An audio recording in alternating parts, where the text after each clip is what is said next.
Hey, what's up? It's Matt here, and I'm literally right now in the middle of answering a bunch of emails. And I got this email from Ari Barsky, and here's what he wrote. He said, I wanted to ask for your opinion about promoting a launch, this launch. Now, this is in response to an email I sent to my list about Chandler Bolt's self publishing school affiliate launch.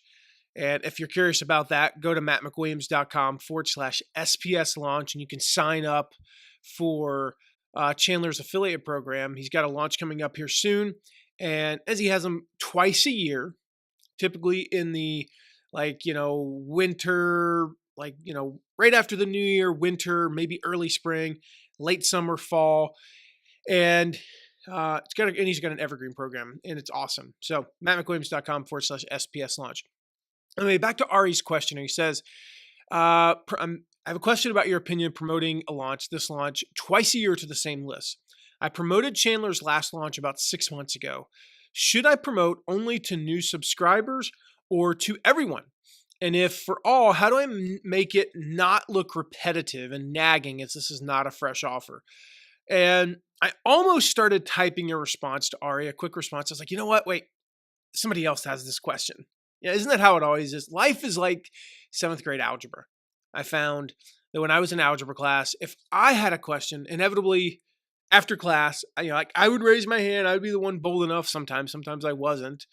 And somebody would come up to me after class and be like, I'm so glad you asked that question. And then the next class, I would be sitting there going, I'm not going to ask that question. I feel like an idiot.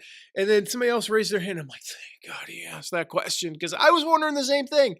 Life is like that, right? So if he has this question, I know others do. How do you promote a launch, a product, multiple times in a year? Now, I've talked before about how to do evergreen promos. So I suggest, just go to mattmcwilliams.com, search the word evergreen, and you'll find everything I've ever said about promoting evergreen products. And the idea is similar.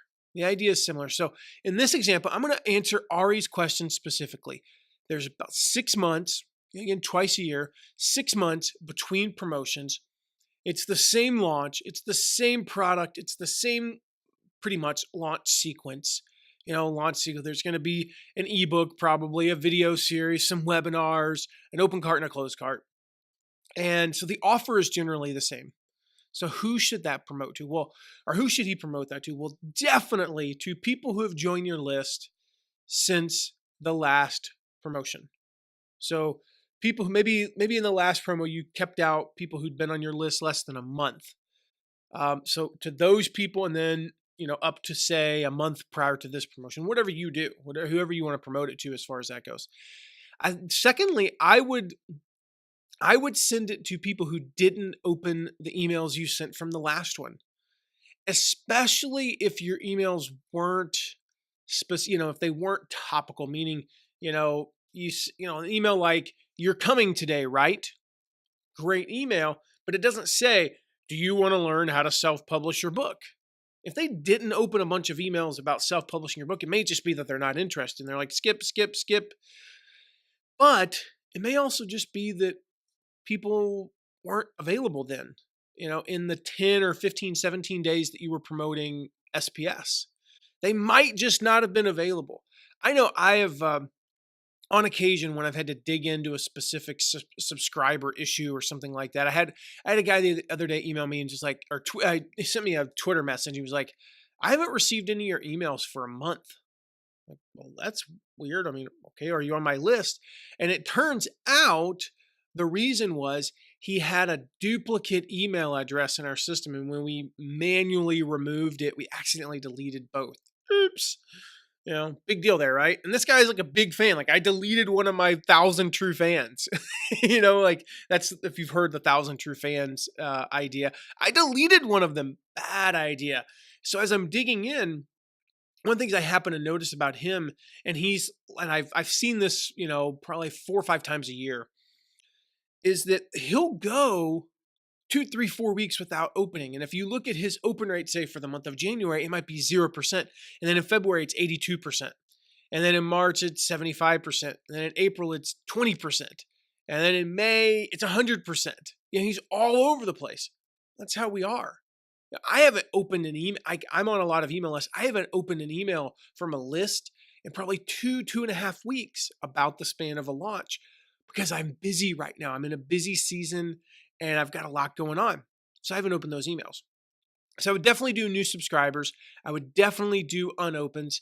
And I would definitely consider clicks from the last time. People who clicked over but didn't buy. Now you might there's some ideas there. You might want to treat them a little bit differently. If they say opted into Chandler's free stuff, then you might not want to offer that free stuff again. You might want to take them, maybe tell them when the cart opens, or give them a heads up that the cart is about to open, or send them to the webinars, things like that. So look for those type things.